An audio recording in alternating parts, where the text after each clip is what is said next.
Thank you, Katie. Good morning, everyone. Good morning.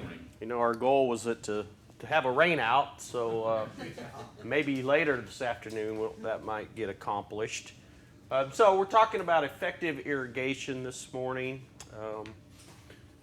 There's probably inefficient irrigation, and we know a lot of some K-State surveys and things that those with in-ground watering systems may over-apply their water. And so the number one killer of plants is overwatering nowadays. You know, we used to maybe think that they dried up and died, but we've prevented that effect, but now we've gone to the other extreme maybe. So, you know, the best way for us to water our plants is hopefully Mother Nature, you know, provide some rain. And so we teach some fourth graders gardening in the springtime at some of our area schools, and we teach them, you know, to try and make it rain. And so does everybody know how we make it rain? Dance. Wash your car. Wash your car, sometimes that works. But we like to encourage the youth, and I think we're all young at heart, to do a rain dance. And so we ask the youth how to do a rain dance, and we have some that do a little sprinkly thing like this. But there's a very common dance that we use for rain. Does anybody know which one that is? You guys don't get out on the dance floors too much lately? Well, it's called the sprinkler, and so if you've never done it, you go like this. So you can practice that. I guess you can practice that at home first before you go out in the yard and try and do that. But if you can work on the sprinkler dance, you know, hopefully we can make some natural rain occur. And so how much natural rain do we actually get? I was going to remove my old slide and update it with a little more current information, but then I decided that's kind of interesting, a little bit of a comparison there. So I don't know if anybody can see this very well, but here in Riley County, at least at the tail end near Manhattan, we're getting between 33.84 to 37.2 inches of natural rainfall a year. Of course, that's an average or a mean, so it means it never is going to be the right answer. But we're getting some moisture, and that's pretty good moisture to grow our plants. Obviously, we've only been here less than 100 years, us living, but the plants have been around a long time, and we have much older plants than that are doing just fine with our natural rainfall.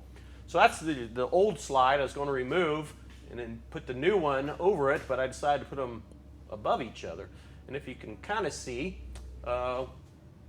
moisture's kind of creeping a little bit farther north in the last, according to that, 20 years. And so if you're in more of a rural northern Riley County, you're starting maybe to get a little bit more moisture. And so just wanted to show you, everybody knew that, how much moisture we get a year on average. So, you know, if I usually say we get about 33 inches of rain a year. That's pretty good help from Mother Nature. The challenge is, of course, it may come in bucket loads, or maybe like this morning, just a little skiff so far, which really doesn't do a whole lot. And it may all come in December when we don't need moisture as much. That's not a true statement because it never does. But, you know, it may not come at the right time for what we're wanting for our growing plants. So this information comes from the Mesonet. Everybody's familiar with that. I want to see everybody's hand go up. I guess that's just if you're kind of really into information and data, if you want. So this was yesterday's screenshot I took. Last Friday night we had a pretty good rain, and we got 1.5 inches according to this location, and so that's pretty good. But all the red lines mean we're a little bit behind for different portions of the growing season. And this is kind of the cumulative precipitation. The brown line is that average, whatever it was, 33, 34, 35 inches. And the green is how much we're getting on average, and then particular rain events are located there. So if you need to know how much rain in the areas occurring, I think there's a perception that we're either getting way too much or not enough. And this has the reality of what's really going on out there. This location is called the North Farm, right by Bill Snyder, the Bill Snyder Family Stadium. Fortunately, in area, we have one that's at Rocky Ford, which is where the turf farm is, so they do turf research. And then we have one at Ashland. They're just kind of on top of each other. So depending on what part of Riley County, Manhattan is, you may want to click on that one as your source. Of course, you can have your own weather station at your home, and I would really encourage you to have your own rain gauge, maybe one in the front and one in the back, because I think even those could be slightly different. But it's always good to know how much natural rainfall I think we're getting, and you know, for the year we're 4 inches behind, but is that a big deal? I don't know. Take a look at your plants. Mine are appearing to do just fine. We're going to talk about evapotranspiration, so that's how much moisture is coming down. Evapotranspiration is how much moisture is being lost through the plant and through maybe if you have bare soil, how much is evaporating out of the soil. So K-State's Mesonet, again, will document this for you unless anybody has a evapotranspiration sensor in their yard. Don't see anybody. So this just tells you how much moisture is being lost. And so this was last week, so to speak. And so grass is a little bit more efficient at using water. So it only lost 1.23 inches. And the alfalfa, which I'll just call that as a broadleaf plant, so if you had a tree or a flower or something like that, lost 1.40 inches, but precipitation was 1.58 inches. And so basically you had a surplus of moisture that was not lost through evaporation and or the plant using. I put in the 65% ET. So K-State's turf people have determined that if you have a lawn out there and it hasn't rained and you want to make sure it still looks okay to impress the spouse, the neighbor, whoever you're trying to, maybe yourself, if you replace that up to 65%, you don't have to do 100%. If you do it up to 65%, nobody will know the difference. The plant won't really know. So you don't have to replace it per se exactly how much is lost is the point of that. Questions? This will be on the test, so just so you got that, I want to make sure everybody's got that. 65% is good enough. Anybody play disc golf? Throw frisbee at a metal thing? Try to anyway. Well, this is University Park has a disc golf course, and we were out there playing, and you know, this Verbena was just doing its own thing out there in nature. Didn't really care if we were playing disc golf, our score, just blooming away. So just want to remind us that, you know, we don't have to water everything all the time. Again, the biggest problem is overwatering, so, you know, take a step back once in a while. You know, your goal is probably to have just a beautiful, healthy looking landscape, and whether nature does that or we have to do some supplemental irrigation. We don't live in the desert where, you know, maybe it'd be easier that we would apply all the moisture. We wouldn't have to try and judge, do we need to water, or has it watered too much? Is it going to rain? If you're in the desert, you know you're going to water. If like you're in the greenhouse, it's probably easier to maintain plants in the greenhouse because you're limiting some of the environmental factors. You know you're going to water. I think you need to determine one thing before you do your watering practices. What is your goal? Are you just looking to maintain plants, you know, that 65% ET, you're going to be just fine? Or is your goal to increase growth? I think they're two different watering practices. You know, if you're trying to increase growth, you know, that's something, your vegetable garden, you don't want to just maintain it. You want it to be very productive. Maybe your annual flowers, you want them to be very productive. So those water strategies, I think, are different than, say, your 10-year-old tree that you planted. It's been there 10 years. You're just wanting to maintain that. So, what are you wanting to do? So if you're maintaining plants, you're going to water probably less frequent. It's going to be a very good use of water, efficient. So that's some cost savings.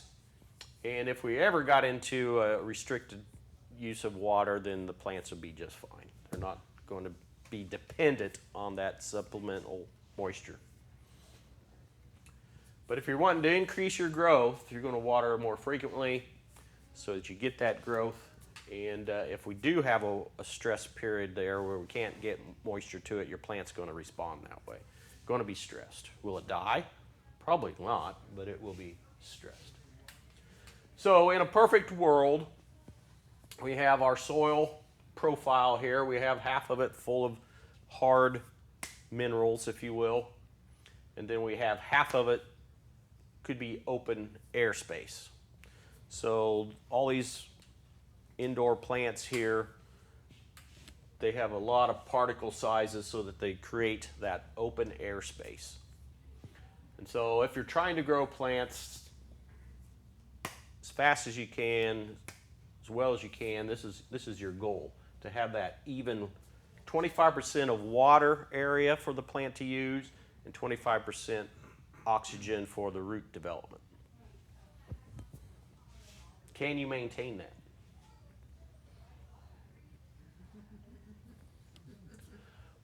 In the real world, what happens, we have a rain event or you irrigate, and so you lose your air capacity in the root system, and it's filled with the water. And you hope that water will drain away, and I've got some really cool videos to look at to show that. But you don't want to stay at this 40% or higher water holding, because then your air flow into the root system's compromised, and your plants aren't going to grow very well. You're going to have root decline. So typically what's happened is going to dry down quite a bit. You'll have lots of air in there, and you need to do this so that you have the exchange of the carbon dioxide that the roots give off, build up, and just like if we close this room off and we just kept breathing carbon dioxide, we're going to decline. So you got to allow that carbon dioxide to escape to the atmosphere, and that's by drying down the soil. And again, this is what you really want for increased growth, just to keep it at that kind of level of moisture. So that's going to require frequent little bit of water. We don't like to do this in the landscape because it works too well, and you probably have unwanted plants, some call them weeds, that will grow just as well as your desirable plants. So if you just keep it like doing this, frequent, shallow watering, that encourages competition of weeds. And of course, if you don't ever let the water drain away, you're going to have root death and the whole plant will. So a lot of times people call me out to look at plants and decide, why is my plant not doing very well? And, there can be lots of options that cause problems. But this situation is a pretty common one, and it may not show up just like that. It may be something that happened a month ago. And so those are kind of hard to determine what's really happening. So this is just a prime example of too much water one time.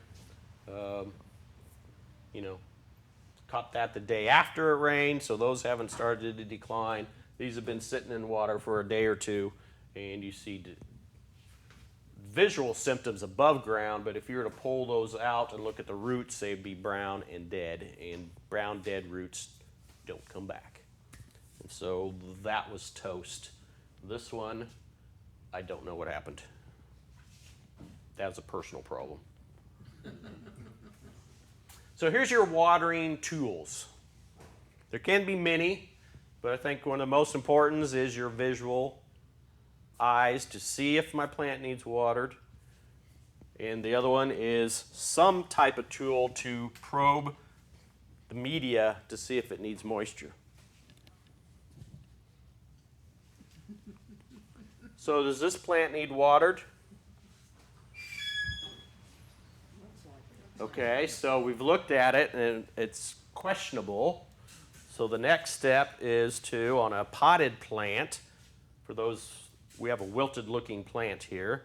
You can stick your finger, and does it feel dry? I would say yes. What if I stick my finger in there and it's wet? We wouldn't water it. But I don't know just looking at it if that's too dry or too wet, because as my last slide, you know, the plant looks wilted. It looks like it's. Please save that one for now.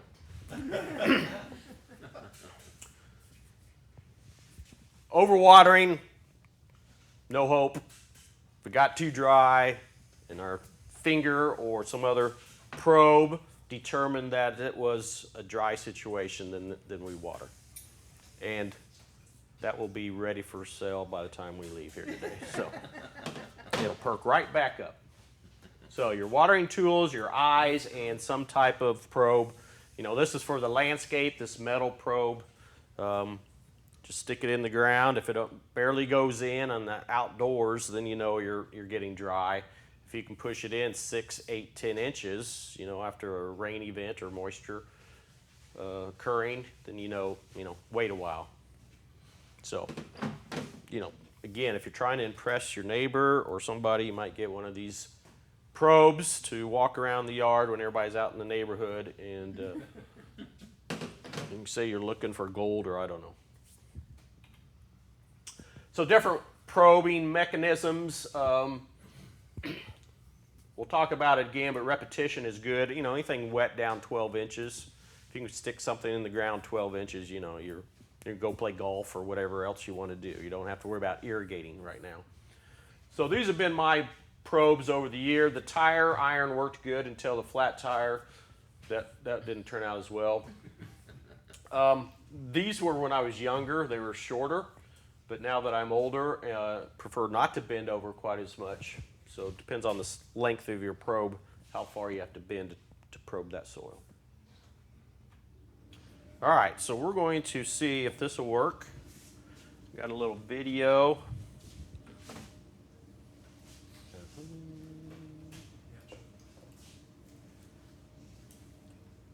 Now to the models and time-lapse pictures. Watch as the water moves out from an irrigation burrow. Note that the movement outward is almost as great as that downward. This is added evidence that the force responsible for this type of water movement is mainly due not to gravitation, but to the attraction of solid surfaces. As the soil becomes wetter and wetter, however, gravitation plays a stronger role. And if the soil becomes completely saturated, then gravitational forces predominate. The horizontal layer you see is coarse sand. One of the important principles of unsaturated flow is described as you witness what happens as the wetting front encounters this layer of coarse sand. The pores in the soil are many times smaller than those between sand grains. Water is held in these small pores by large adhesive and cohesive forces. The pores in the soil are like the pores in a piece of blotting paper used to soak up ink. The huge pores in the sand cannot hold water at the tensions which exist in the wetted soil above. So, the water does not move readily into the sand. However, as the soil above the sand becomes very wet, the water eventually moves into the sand, just as ink would drip from a blotter which is wet excessively. The sand layer thus acts something like a check valve, holding the water back until the soil becomes very wet, and then letting the excess pass through. What happens to water in soil containing a sand layer is typical in principle of what happens to water in field soils where sands and gravels occur as layers in finer soil materials. A great deal of agricultural land is layered in this fashion. In Washington State's Columbia Basin, there exists 250,000 acres of soil composed of 1 to 2 feet of a fine sandy loam overlying coarse sands and gravels. The ability of this soil to support plant growth is greatly affected by the presence of coarse sands and gravels. Because of these coarse materials, the overlying soil can retain more than double the amount of water usually held in a fine sandy loam. This is one of the best soils in the Columbia Basin.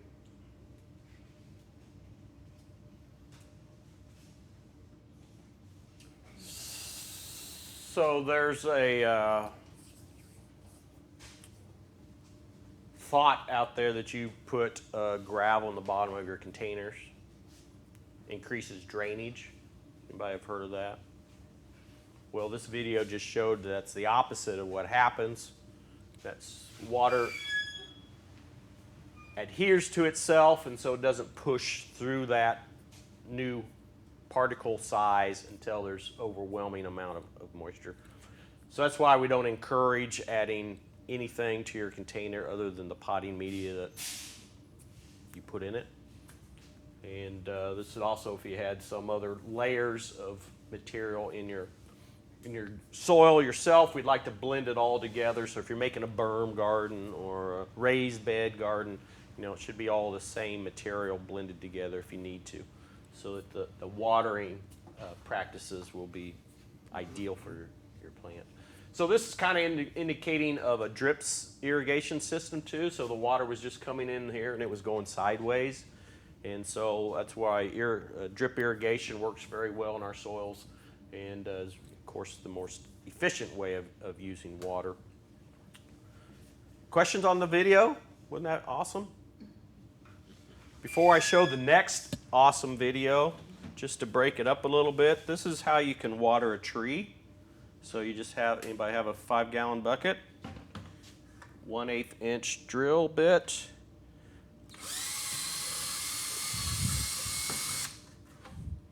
Fill your bucket with water. It'll drip out of there just like our video here. You see it'll kind of spread out sideways depending on the texture of your soil.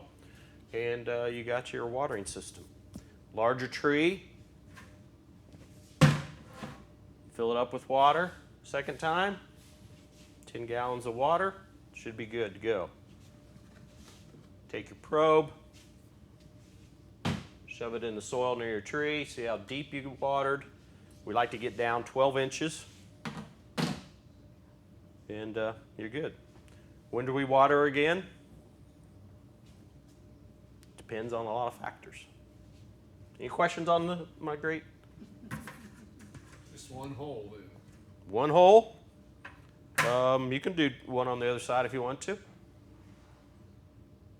So you just set it next to the tree? Or you bury it? That's a good question. Well, no, you can just set it by the tree because I'm going to use this for all my trees. I'm not going to have a bucket at each tree. Okay. Neighborhood kind of frowns on a bucket yard. So I'll bring it in when I'm done with it. But you want to water where the roots are. Right. And so depending on the size of your tree, you don't water the trunk. Drip line would be where more of your active roots are growing. So yeah, not right underneath, or this is something you're going to use for that first 3 to 5 years while your tree's getting established. Then after that, if we're getting our 33 inches of natural rainfall. What about the bags I see on trees? The same principle, I assume?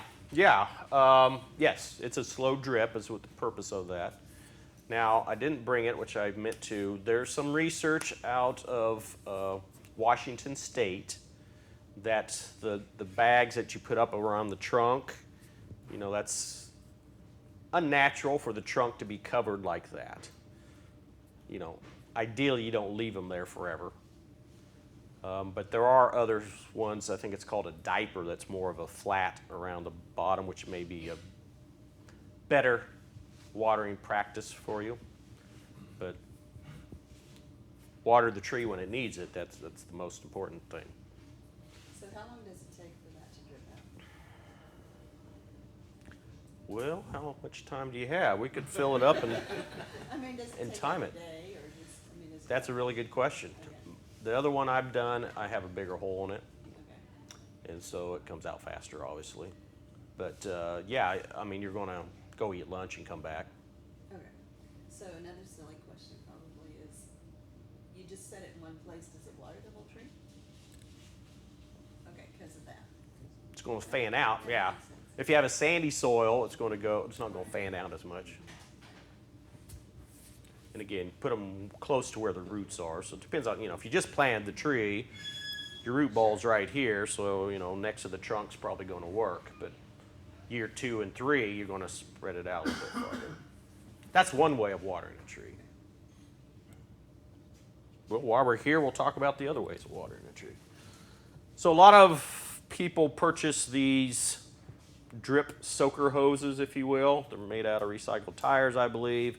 and they're very variable how much moisture comes out at any given spot. So this works fairly good for trees, maybe for a flower bed or vegetable bed. You know, you put it down, but what we like to do is we like to hook the back end to the front end so that you get more water pressure evenly throughout this hose. Does that make sense? So you got to buy a female coupler to hook it together. That way the pressure hits the middle and kind of spreads out. If you just do it to one end, you'll have a really wet spot at the beginning of where it's connected to the hose and about nothing coming out the far end. Does everybody use these? Has seen that experience? And so if you want to go this route, you know, if you don't like the look of the bucket, or you got to leave town, whatever, and the bucket's still out there, you can put this on the ground where people wouldn't mess with it as much. How long do you leave a soaker hose on? Are you talking 30 minutes, an hour? So how long do we leave the soaker hose on? So I can answer that now, and we can look at the information later. Depends on your soil texture. So textures from clay, silt, and sand, excuse me. Sand is a larger particle, and it gets tremendously smaller as we go down. And so if you have a clay soil, it holds a lot of moisture for a long time, but very slow to absorb water. And that's why a drip system is ideal, because the water's going into the soil, not running off. It could be 4 hours. You could leave your soaker on for 4 hours as it's dripping to get your amount of moisture you need. The other system we have here is a little more of a consistent engineered drip tube. And so it can either come with emitters in it, so the water would drip out of those if they're spaced where you need your plant. I use this portion for my shrubs that I plant, so you know my shrubs are 10 feet apart. I don't need it dripping all along there, so you can put in the emitter where you need it. And it's just a plastic tube, and you just poke a hole in it. I use a nail, but they do have tools where you poke a hole in the tube and you get your emitter, and it just pops in there typically. And so you can just put them where you want to. This tube lasts forever. I move it around. I've had it in my yard for 23 years. I've moved it to different places, leave it in place for 3 years while my plants are getting established, then move it. And these are in the wrong place, these emitters now, and you just put in I think they call it a dummy or something, plug. And so then my hole's over here I need, and I can move it down and plug it in. So these, you don't want these emitters to plug up, and so they recommend you have a filter to go on it. And so you can buy it. You can, if you care, you can put a backflow preventer so that you don't have water coming into that emitter back into the water system. Would that ever happen? 1 in a billion times, but that billionth time may be a problem. So we put on a backflow preventer. You can put on a pressure reducer. How much PSI do you have coming out of your hydrant?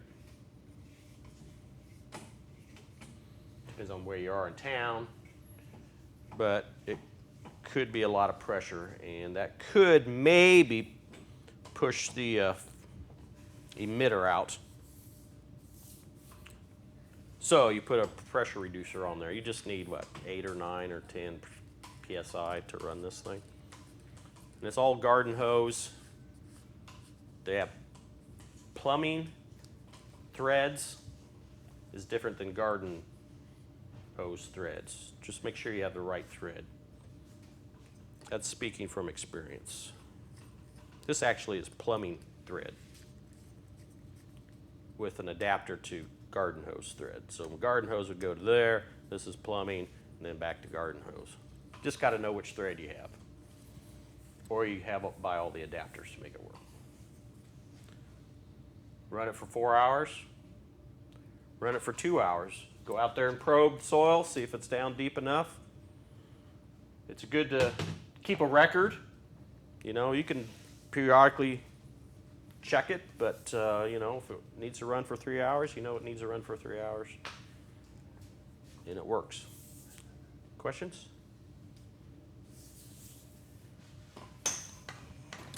I think we have fantastic video number 2 to look at.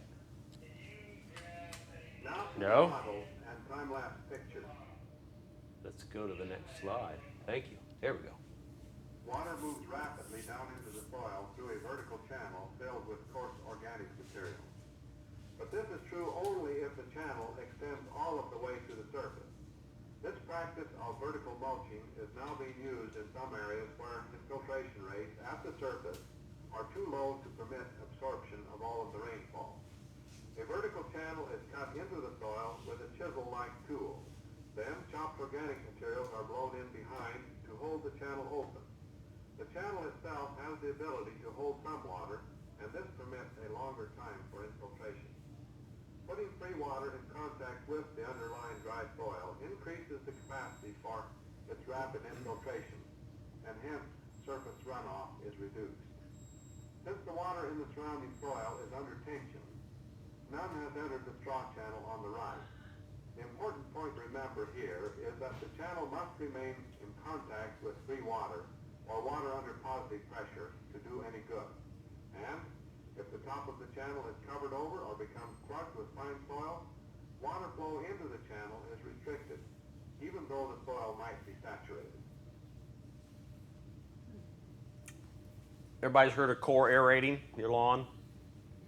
So that's what this is showing, that it works to get oxygen and moisture down in there. You remember that dead plant that I said was a personal problem? Well, it's happening kind of again. I'm related to the problem, but I'm not the problem at the moment. I encouraged this type of work on that pot to break up that surface so that we get actually oxygen instead of the water down in there. But you know, if we have an opening to the top this way, it works. Something stuck in the middle, you can see that the water doesn't really penetrate that again until gravity gets too heavy for it, and then it will. But just wanted to show that. So core aerating is a good way to get water into your lawn if you need to do that. This will be on the test as well. Love math. But the point is it costs a bit of money to water, and depending on the size of your lawn, how much it's going to cost you. But let's just say $30 each time you irrigate. So you can trust the weather forecast that says it's going to rain and try and see if it does, or go ahead and spend your $30, and that will probably mean it rains. When do you water? Whenever the plant needs it. I don't care if it's midday or midnight. We can manage dormancy. That's a system you can do for basically your lawn if you're wanting to. It will naturally, since most of us have tall fescue, cool season grass, doesn't like the heat, it naturally will go dormant if there's not moisture, and just sit there and rest, just like the deciduous trees in the wintertime, and perk back up come moisture and cool temperatures again. So you can manage that if you want to. But otherwise, you know, you hear about water in the morning, or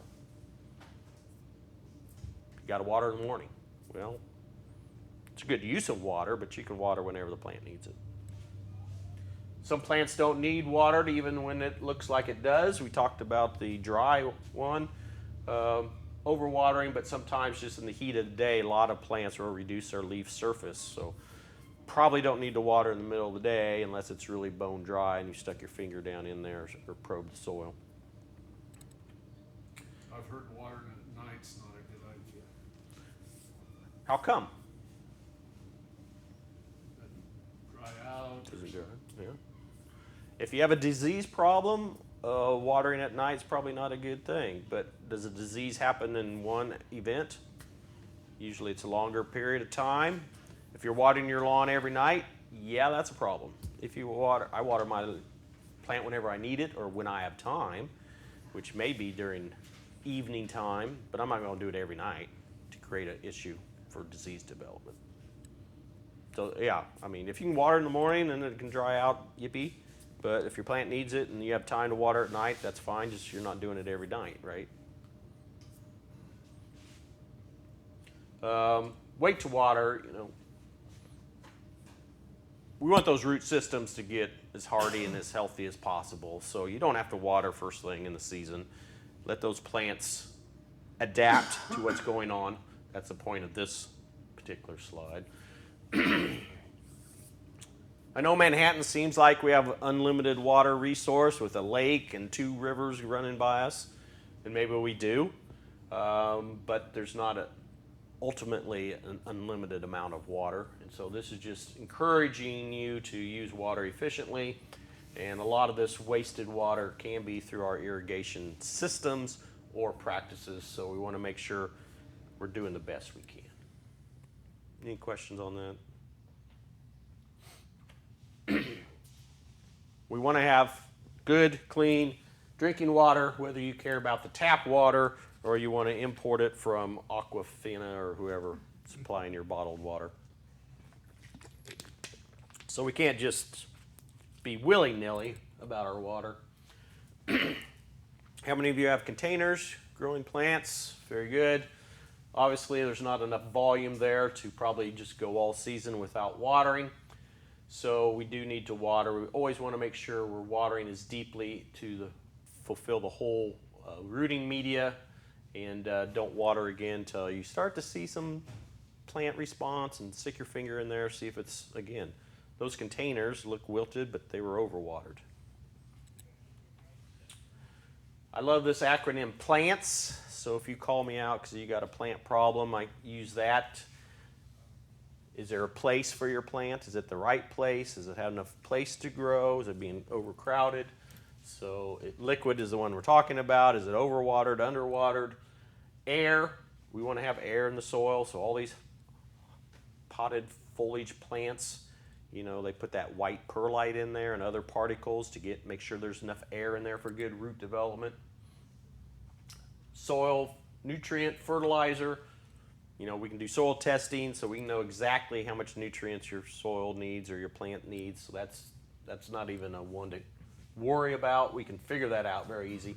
Temperature is probably the biggest problem we have, other than the overwatering. That's a personal problem. We can't control the temperatures. They come and go. We have a lot of plant dieback this spring because of temperatures that occurred that we can't really control.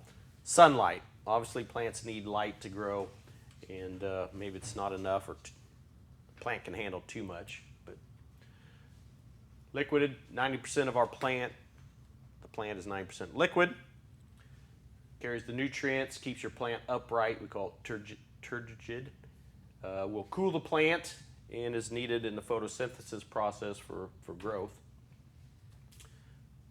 Say this a million times, overwatering, you're cutting off the oxygen supply to your roots, and that's why your plant's declining or dies. We do have lots of resources, so I'm sure you won't learn everything you might have a question on today. And so go to our website. You can go to kansashealthyyards.org if you want to see some videos. Of course, our ksre.ksu.edu is our homepage for extension. And on the left-hand side is the bookstore. It's not a bookstore per se, but there's our publications. And so you can find all the written information you want, plus some videos here on our kansashealthyyards.org. We want to water to the root zone. We'll talk about that here in a little bit. Again, I talk about probing to make sure you need to water, and then when you do water, to see how far that moisture's gone through the root zone or the soil.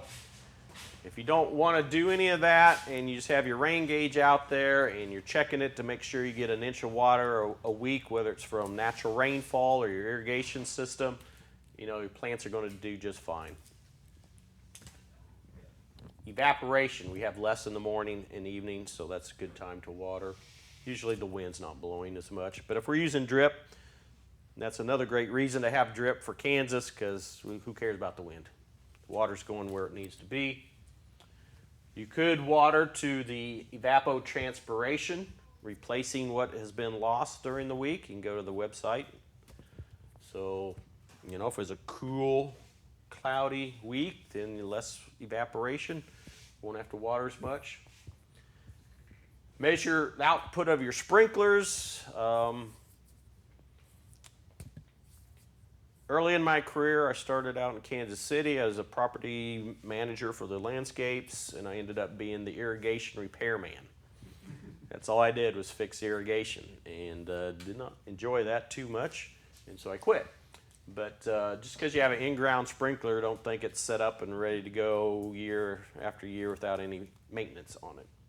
Should check it once a month. Put your irrigation collecting cans out there, because this head will get a little bit plugged up and this one not. And so this is a dry spot, that's a wet spot. What do? You crank it up so that dry spot becomes a wet spot, and now your wet spot is a marsh. That's human behavior. And if you have really clay soil, a lot of the irrigation systems put out water too fast, and so you're going to have runoff. It's not going to get down in the soil, so you have to shut it off, let it dry down, turn it back on. This is very common stuff in our area, growing conditions. When you're young, you have a practice of watering, which is fine, but as you mature, you should improve over time. You don't want to be like this guy, because he's only doing 3 things, and he hasn't learned a thing from when he was that guy, which wasn't me, but anyway, it could have been. This guy is wasting water. He's creating more weed problems, and he's cooling his thumb. And that really probably doesn't help anything either. So this is not how we water the landscape. So knowing is not enough, we must apply. Wishing is not enough, we must do. And so if your goal is to have a beautiful, healthy landscape, we need to water correct. And so we want to grow the roots, and the top will take care of itself. So, where are the roots of our plants, if that's all we're really concerned about? We don't care about the top for watering. There is books out there, and just as when I was in high school, we put gravel on the bottom of our pot for drainage. Wrong, right? We saw the video, that's wrong. We were told that the top of the tree looks just like the bottom of the tree. Wrong as well. The bottom of the trees looks like this. It's going to have its roots way out here. You know, when it's 20 years old, your 5-gallon bucket over here is really not the answer. We don't need to water anymore is what this is telling us. But when it's young, we're going to put that watering system near the drip line. So we know that on trees, shrubs, as they mature, those root systems are going to expand way past their drip line over time. Again, it depends on your soil texture.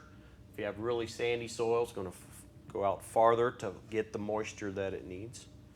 But just understand that the roots are very shallow for that oxygen supply, and so they're going to expand out searching for moisture. They do not know where the crack in the sewer line is. It just happens to have the oxygen it's looking for, and so it really expands there and may have nutrients too. Put in plastic pipe that doesn't crack, you're good to go. Native plants are going to have a deeper root system, and therefore do we need to provide additional moisture for these plants? They're set up to survive in Kansas, so let's not overwater them. Just want to say I practice pretty much what I preach. I have not watered my lawn this year yet. It's looking like that. I typically never water my lawn. It is a cool season. It will go dormant if it gets too hot. And because it is a cool season, bunch grass, it may have some dead areas in it, which I may have to overseed in the fall. But I have free water. I'm on a well, but I still don't water. It's not free water. The well broke. Had to fix everything. That's not free. So this is just indicating where all the roots of our different plants are. And so this graph is showing maybe down, 7, 8 feet. But we're showing that most of the roots are, again, in that first foot of soil. So that, again, where the roots are is where we want to be watering. So we're not really talking about watering really deep.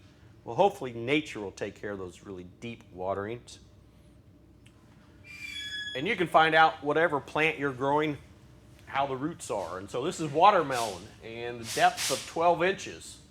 And there were some down to 45-inch level. If you're a graduate student and have to dig up that plant and count and all that stuff, pretty exciting.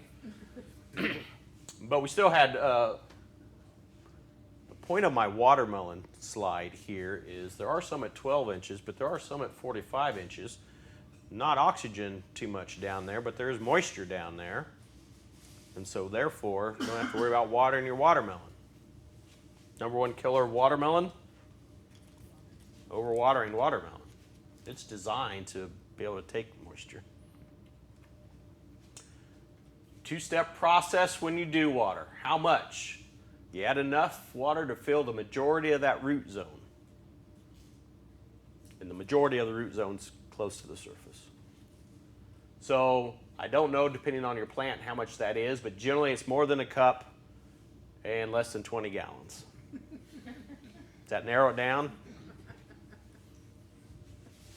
So that's how much you apply. Every time you apply, you determine it needs water, you're going to apply the root, fill the root zone. So that's an easy answer, to a certain degree. You won't fill the root zone. Problem is how often. Repeat after that gas exchange has occurred. So the carbon dioxide is released, so your roots will survive, and before it starts to get too drought stressed. So not every day.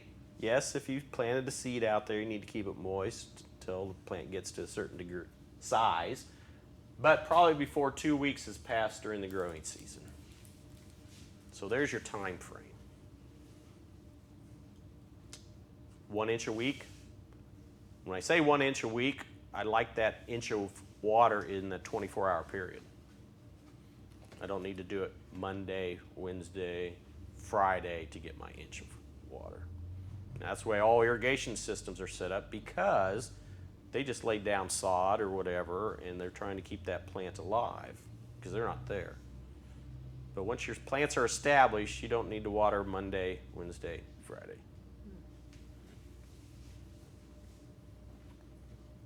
So where are your roots to water?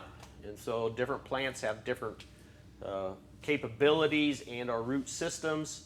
So the ones that require more frequent watering is going to be your turf, your strawberries, blueberries, and rhododendrons.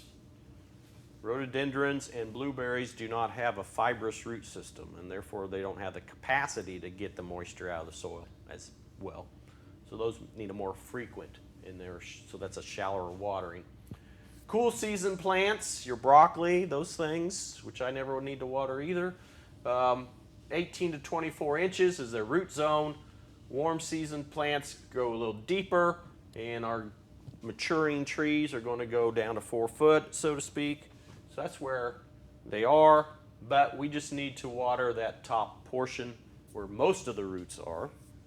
And so our actual application for watering, 2 to 6 inches for your turf, blueberries, strawberries, rhododendrons, 9 to 12 for cool to season plants, warm season plants, 12 to 18 inches, trees, 12 to 24 inches.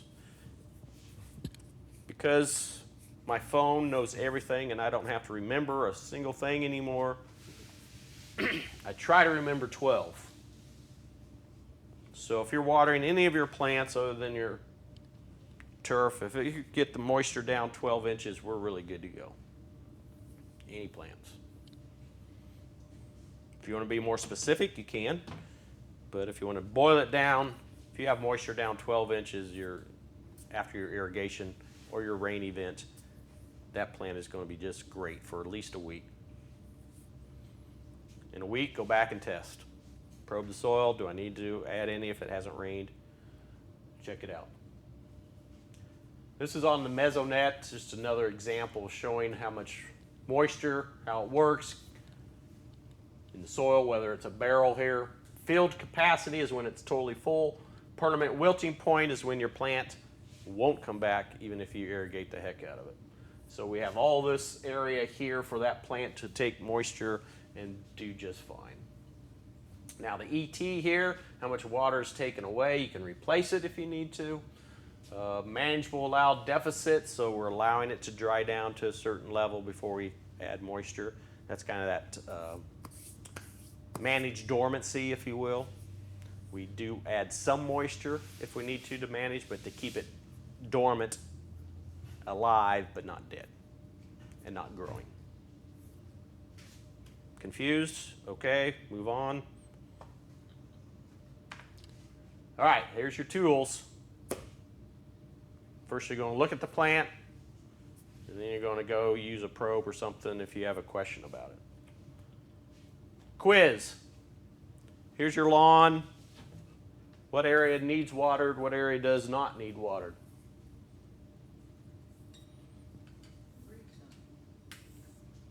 You're using your eyes. Maybe it's not a great picture, but this is lawn. There's some grayish area and there's some green area. Is that correct? So the gray area is that leaf rolling up, trying to reduce the surface area so it's not losing moisture. So the gray area is indicating a rain event irrigation would be helpful. The green is saying, I'm okay for now. To me, I don't care, but if you care, you could apply some irrigation and make it all green again. The other way on a lawn is walk across it. If you can see your footprints when you look back, then you know that it's not as turgid as it could be, and you could water. Take a probe, stick it in the ground. If it doesn't go down in there, you know it's getting dry. Lots of ways to determine if you need to water. K-State, that's who I'm representing. They do research. People don't always follow the research, but they could. So this, after 30 to 39 days of receiving no water, that's a month, tall fescue, which most of us have, maintained minimal acceptable performance and recovered after even 62 to 3 months, 83 days of no moisture. So that's that managed dormancy, if you will. You could put on a 1/4 inch of moisture after 2 weeks of total dryness just to keep the crown alive and waiting for good growing conditions again. Will you have a perfect lawn when you're done after this? No. Does anybody ever have a perfect lawn, even watering? Only if you're on a golf course, and they put on a lot of stuff to try to make it perfect. Technology. How many of you love technology? Where'd it go? You can use the camera on your phone. There's an app called Canopy, and it will give you an infrared reading. And you might want to do it when the lawn looks really good. Take your reading, and then you can compare it to that. So it's going to have a lot more sparseness when it's dry. So if you don't want to use your visual eyes, you can use technology eyes and determine if the plant is stressed or not.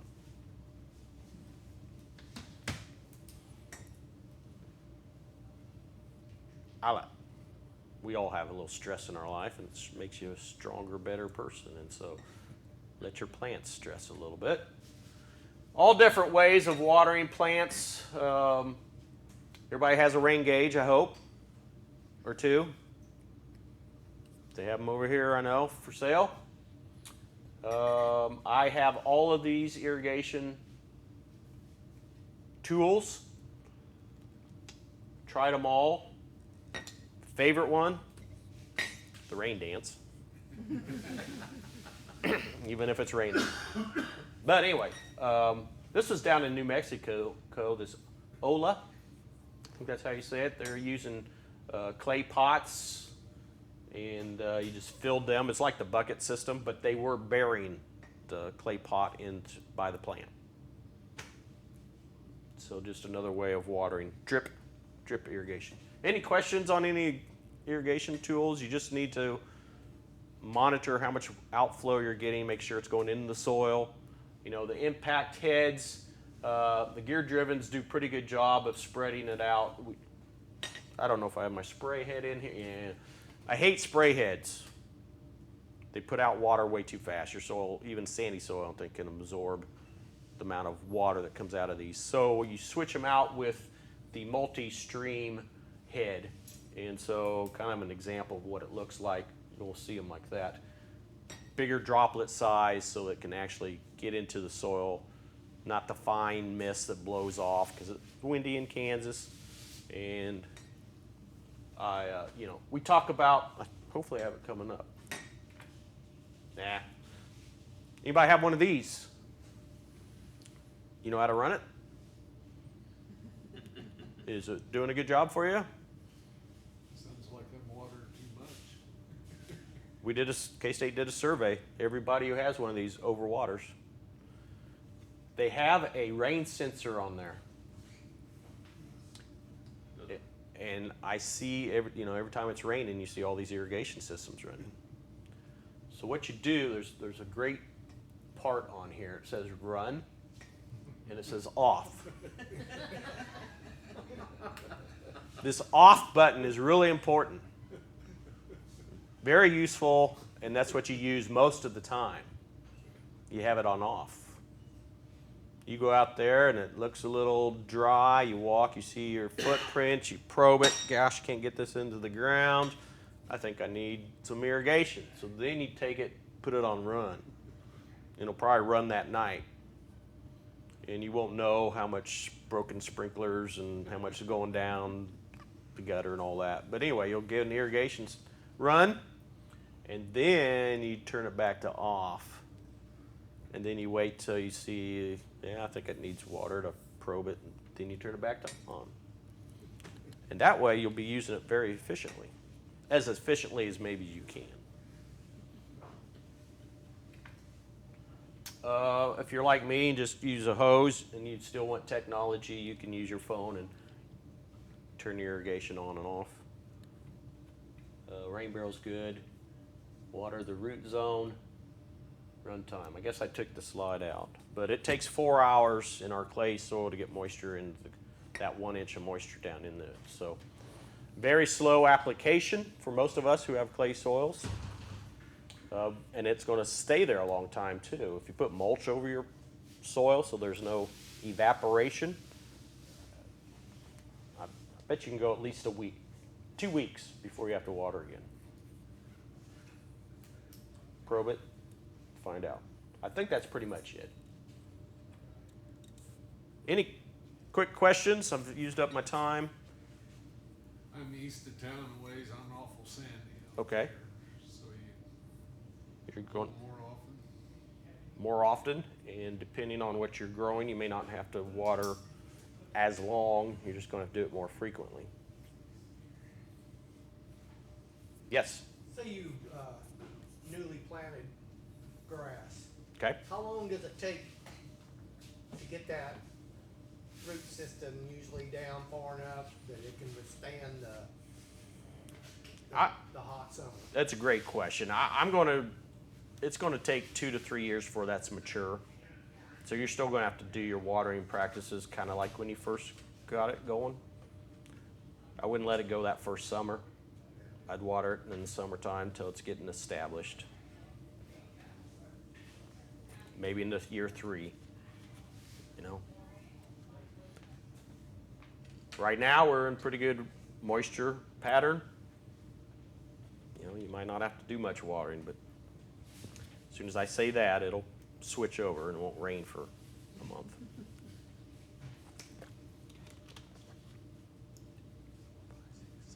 Probably out of your category, how about moles? Good eating. My goodness, I have a lot of moles. You go to KSU Wildlife and they will show you the video on how to set the trap, because that is still the preferred way of taking care of moles. Moles disturb the soil, they aerate the soil, they don't eat plant parts, so the only Killer run. I mean, what- it'll dry out the roots. So if you go pack it back down, you have no plant injury. So they don't, fortunately, eat plants. Voles, like a field mouse looking thing, does eat plants, so that would. These will push up a mound, and that'll be a dead spot when they shoot. Trapping is the best, so you want to find where they're active. If you watch the video, you take something like this, poke it through the runs, they'll plug that back up so you know they're using that run, and then you set your dig out a little spot to set your trap in there, pack it back up, and within 24 hours it will either be sprung or they're not there anymore and you need to move your trap. But they've researched the other things and they don't work. Yes? So we need to reseed on fall the grass. So how long do we keep watering those new seeds? So any seed that you plant, it needs to stay moist until you see some green coming up. So it just depends, you know. Typically, for when I've done it, if you put some straw mulch or something over like that to reduce the evaporation from the soil, you don't have to water as much.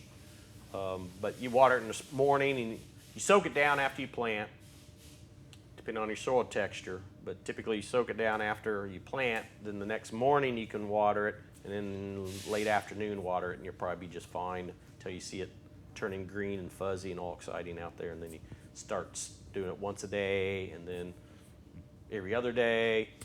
And then it will go dormant. In the wintertime, it goes dormant. Okay. Yep. Because I guess I'm saying, I was presuming you're doing this in the fall, planting in the fall. Yeah, we receive now in spring, but we have still a lot of empty patches, so we need to receive Okay.